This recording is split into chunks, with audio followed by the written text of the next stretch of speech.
Комбинаторика. Комбинаторика ол бізде математика саласының немесе ықтималдықтар теориясының ең бір қызық бөлімдерінің бірі. Егер де бізде есепте неше тәсілмен деген сұрақтар болатын болса, біз оны комбинаториканың формулаларына салып қолданатын боламыз. Бізде өзі комбинаториканың екі түрі бар: қайталанбайтын және қайталанатын. Біздер бүгін қайталанбайтын комбинаториканың формулаларын қолданып есептер шығаратын боламыз. Енді бізде оның үш формуласы бар: алмастыру, орналастыру және теру. Есеп берілген кезде біздер осы қай формуланы қолданып шығаратынымызды білуіміз керек. Есептің түріне қарап, шартына қарап. Айырмашылығы қандай және мағынасы қандай екенін білуіміз керек. Мен бұл жерде алмастыру мен орналастыруды бір түске бояп қойдым және теруді бір түске бояп қойдым. Бізде алмастыру мен орналастырудың мағыналары ұқсас, ал терудікі басқаша. Енді бізде мынандай екі түрлі жағдай болуы мүмкін. Біздер мысалы элементтер беріледі ғой бізге. Сол элементтерді орналастырып қоюымыз мүмкін, немесе үстелдің үстіне қоюымыз мүмкін. Мен мына жерге қою деп жазайын. Немесе алуымыз мүмкін. Алу немесе теру екеуі бір ғой.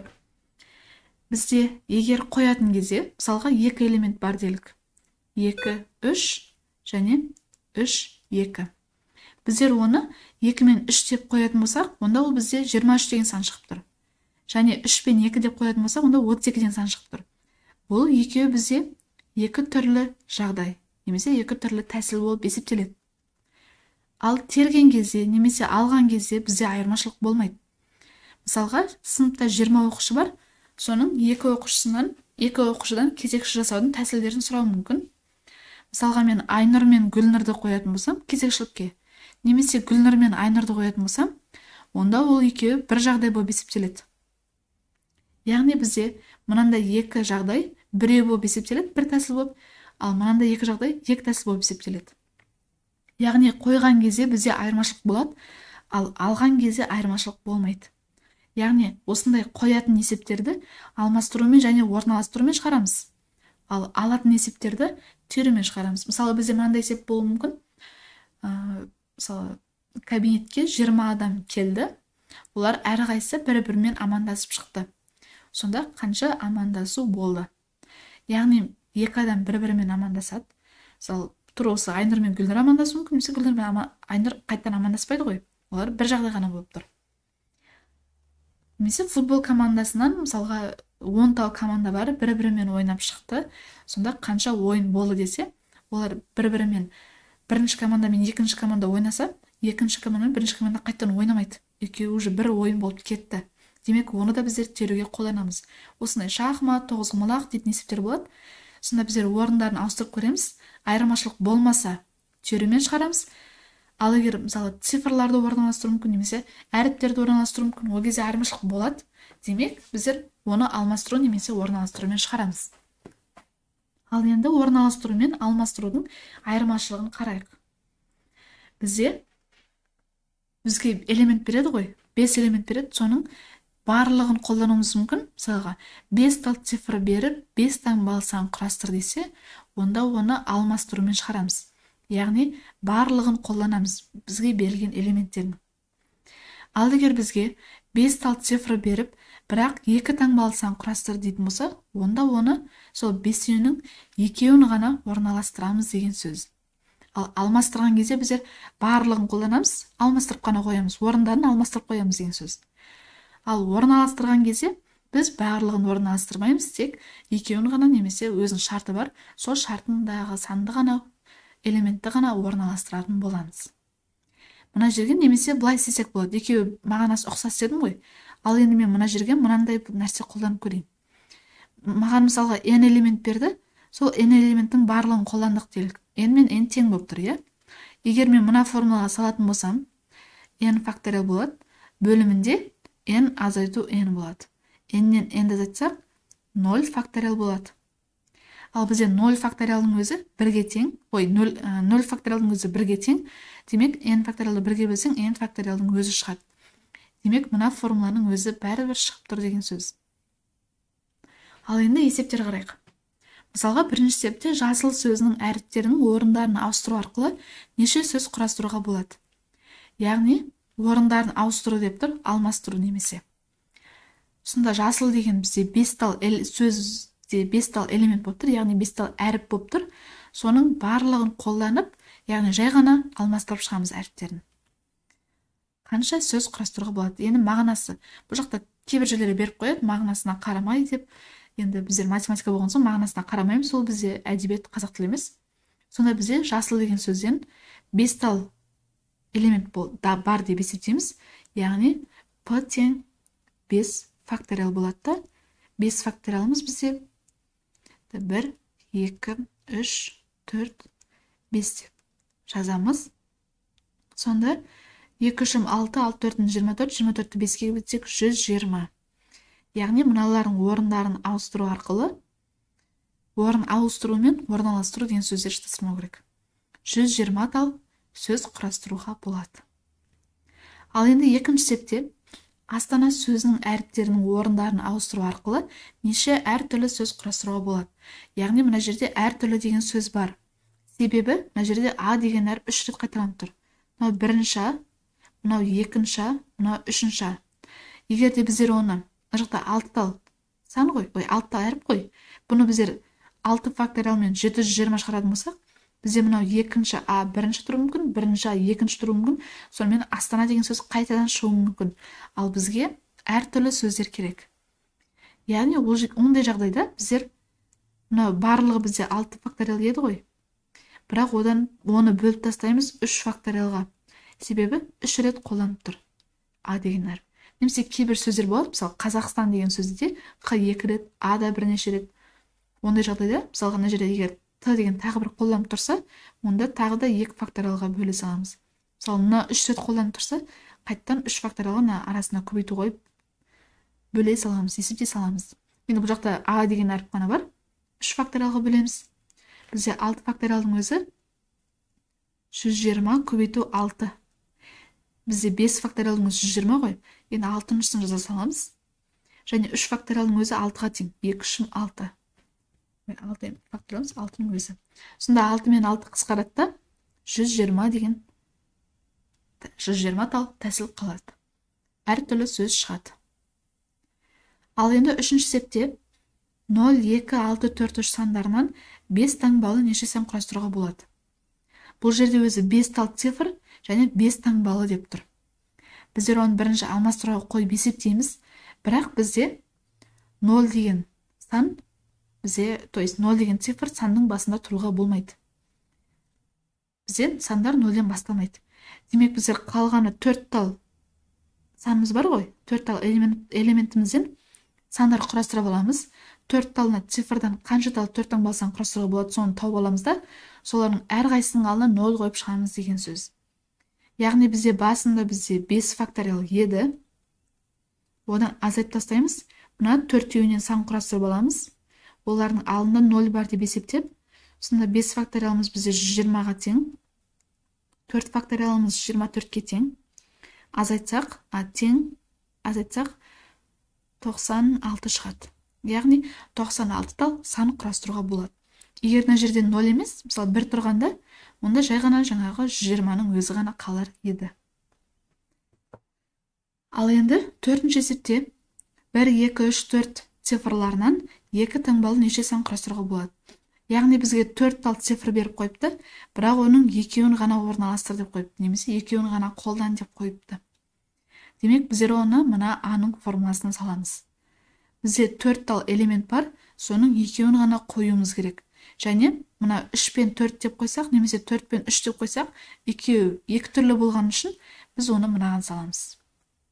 Демек, А-ның тең емес, 4-тен 2 деп аламыз. Енді тең қойып, 4 факториалды бөлеміз. Формулада n азайту m, яғни 4-тен 2 азайтсақ 2 факториал. Сонда 4 факториалымыз бізде 24-ке тең, ал 2 факториалымыз 2-ге тең. Сонда бөлгенде бізде 12 шығады. Яғни 4 тал цифрдан 2 таңбалы 12 тал сан құрастыруға болады. Келесі. Футбол ойынына 9 команда қатысып, бір-бірімен бір ойыннан өткізді. Барлығы неше ойын болды? Яғни біздер мысалы А командасы мен Б командасы ойнаса, немесе Б командасы мен А командасы ойнаса, екеуі бір жағдай. Яғни біздер 9 команданың ішінен 2-2-ден теріп алуымыз керек те, одан кейін барып тұрып ойын өткізуіміз керек. Яғни біздер мына 2 команданың орнын ауыстырып қайттан ойын өткізуімізге болмайды деген сөз. Сонда формулада бізде 9 факториал, 2 факториал көбейтілген 9-дан 2-ні азайтып 7 факториал қалады. Тең. Енді мен 9 факториалды жазайын, 7 факториалдан бастап ары қарай көбейту 8 көбейту 9 деп салайын. Бөлімінде 2 факториалым 2-ге тең, және 7 факториалды жазайын. Демек 7 факториал мен 7 факториал қысқарады. 2 мен 8 қысқарады, 4 қалады. 9 4-ім 36-ға тең. Демек 9 командадан 36 тал ойын шығады деген сөз. Ал мына жерде төбелері, мына жерде А артық болып кетті. Жарайды. A, B, C, D, E, F, G, H деген болатын үшбұрыш, қанша үшбұрыш құрастыруға болады. Яғни мынау біздің дөңгелегіміз. Осының бойынан мына әріптерді жазып шығайық. A, B, C, D, E, F, G және H. Яғни қарасаңдар, А, Б, С деп тұрып бір үшбұрыш құрастыруға болады. Б, С, А десек те сол үшбұрыш, немесе С, Б, А десек те сол үшбұрыш. Яғни біздер мына 3 тал әріптің орындарын кезек-кезек қолданғанмен, бізде ол бәрібір бір үшбұрыш қана болып қала береді. Сонда біздер бұны теруге салуымыз керек. Яғни бізде мына жерде 1, 2, 3, 4, 5, 6, 7, 8 тал әріпіміз бар. Соның бірінші 3 әріпін таңдап аламыз да, одан кейін барып үшбұрыш құрастырамыз. Біздер Б, С, А десек те, А, Б, С десек те, екеуі бір үшбұрыш болып саналады. Сонда бұл жерде де 8 факториал, 3 факториал, көбейтесіңіз 8-ден 3-ті айтсақ 5 факториал. 8 факториалды 5 факториал деп жазып алайын да, ары қарай 6, 7, 8 деп жаза салайын. Бізде 3 факториалымыз 6-ға тең, 2 3 6 көбейтілген 5 факториал. Сонда 5 пен 5 қысқарып кетеді. 6 мен 6 қысқарып кетеді. 8 7 бізде 56. Демек 56 тал әр түрлі үшбұрыш құрастыруға болады. Ал енді 7-ші есепте былай дейді. Математикадан өткен аудандық олимпиадада 5 оқушы бірдей балл жинап, жеңімпаз атанды. Облыстық олимпиадаға 2 оқушыны жіберу неше тәсіл бар? Бұл жерде жаңағы Айнұр мен Гүлнұр сияқты 5 оқушы бірдей балл жинайды, бірдей жеңімпаз атанады. Бірақ Айнұр мен Гүлнұрды жіберсек те сол, Гүлнұр мен Айнұрды жіберсек те сол тәсіл. Яғни біздер бұны қайттан сыға салуымыз керек. Бізде 5 оқушы бар, оның екеуін таңдап алуымыз керек. Яғни 5 факториал, 2 факториал және 3 факториал. Мен мұнан бұлай жазып отырмайық. 4 пен 5 қалады мына жерде. Бөлімінде 2 факториал, мына 3-тің алдындағы 3 факториал мен мына 3-ті қысқарта салдым. 2 факториал 2-ге тең. Мына қысқарғанда 2 қалады, 10 қалады сонда. Бұлай қысқартсам. Демек, 5 оқушыдан екеуін таңдап алудың 10 тал тәсілі бар екен. Ал енді 8-ші есепте Шоқан, Ғабит, Абзал, Рүстем, Ерасыл және Жеңіс 6 оқушы бар екен. Дәрігерге көрінуге кезекте тұр. Егер Ғабит пен Рүстем бірге тұру керек болса, онда олар неше әдіспен кезекте тұра алады. Бұл енді бізде логикалық есеп, кішкене ойлану керек, себебі мына жерде бірге тұру керек дегенді ескеруіміз керек. Біз бұны бірде мына 3 формуланы біреуіне ғана сала алмаймыз. Бірінші сәл сызбасын сызып алайық. Бірінші 2 3 4 1 2 3 4 6 тал біздің адамымыз бар кезекте. Енді бізге былай дейді. Ғабит пен Рүстем бірге тұру керек. Яғни ол мына жерде бірге тұру мүмкін. Немесе мына жерде бірге тұру мүмкін. Мына жерде бірге тұру мүмкін.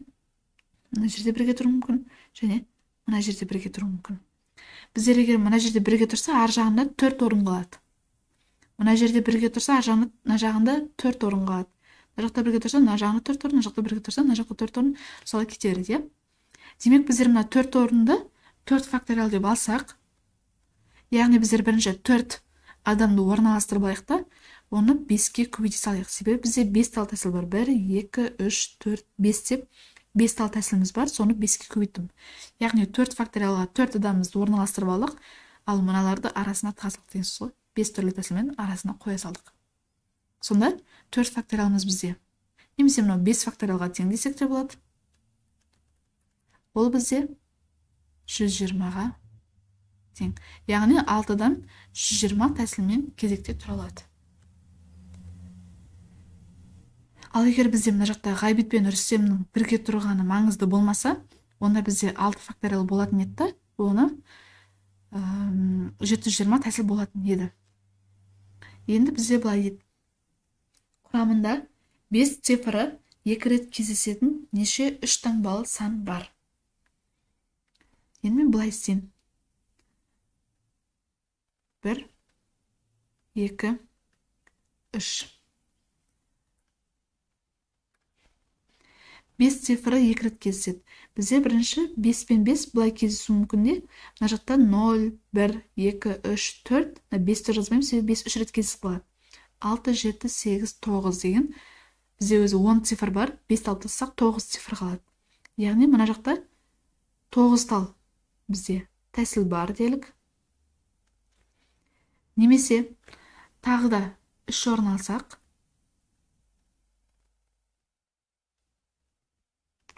ол 5, ал мына жерде 5 деген санымыз мына жерде және мына жерде болуы мүмкін. Мына жақта тағы 0, 1, 2, 3, 4, 6, 7, 8, 9 деген сандар тұруы мүмкін. Яғни бұл жерде де 9 тал санды қойсақ болады. 9 тал цифрды қойсақ болады. Ал енді үшінші жағдай.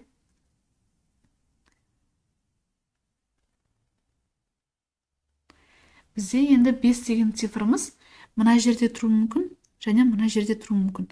Бірақ біз мына жерге 9 тал цифрды емес, 8 тал цифрды қоя аламыз. Себебі біздер 0-ды алып тастаймыз. Демек, 1, 2, 3, 4 және 6, 7, 8, 9 деген мына жаққа 8 тал цифрды орналастырсақ болады. Демек, бізде барлығы 9, 9, 18, 18-ге 8, 26 тал 3 таңбалы сан бар екен. 5 цифры 2 рет кездесетін. Ал енді 10 есептеп, 2, 3, 5, 8, 9 цифрларынан неше 4 таңбалы тақ сан құрастыруға болады. Барлығы емес, бірінші тақ сандарды ғана аламыз. Біздер алдымен қарап алайық. Мына жерде тақ сандар қайсы? Тақ сан болу үшін бізде соңғы цифр тақ болу керек қой. Сонда 5 бар, 3 бар, 9 бар. Біз мына 9 деген санды ала тұрайық па? Қалған 4 бізде өзі 4 таңбалы сан құрастыру керек қой. Бізде қалғаны 4 таңбалы сан, 4 тал цифр қалады. Біз оның үшеуін ғана қолдануымыз керек. Себебі бізге 4 таңбалы сан керек, ал 4-шісі уже 9. Яғни мына жақта 4-тен үшеуін аламыз, және оның әрқайсының соңында 9 бар деген сөз. Одан кейін тағы да 4-тен мына 3-ті, мысалға 9-ды кетті ғой енді. Енді мына соңында 5 бар деп есептейік та, қайттан 4-тің үшеуін қолданайық.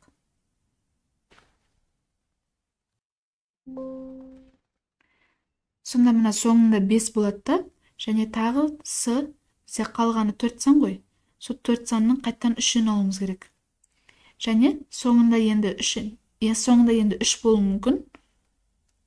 Және оның қалған 4 цифрдың қайттан 3-ін алуымыз керек. Яғни мына жақта. Бізде өзі соңғы цифрлар осы ғана болуы мүмкін. Демек, біздер С4-тен 3 алайық та, оны бізде 3 түрлі жағдай ғой. Енді мына 3-інің нелері бірде болғандықтан, сонда біздер оны 3-ке көбейте саламыз. Демек, С4-тен 3, 4 факториал, 3 факториал және 1 факториал қалды. 1 факториал 1 ол бізде. 3 факториал мына жақта 4 қалды. Мына есепте және көбейту 3-міз бар, мына жерде көбейту 3 бар, мына жаққа жазып қоя салайын. Сонда бізде 12 тал 4 таңбалы тақ сан құрастыруымызға болады.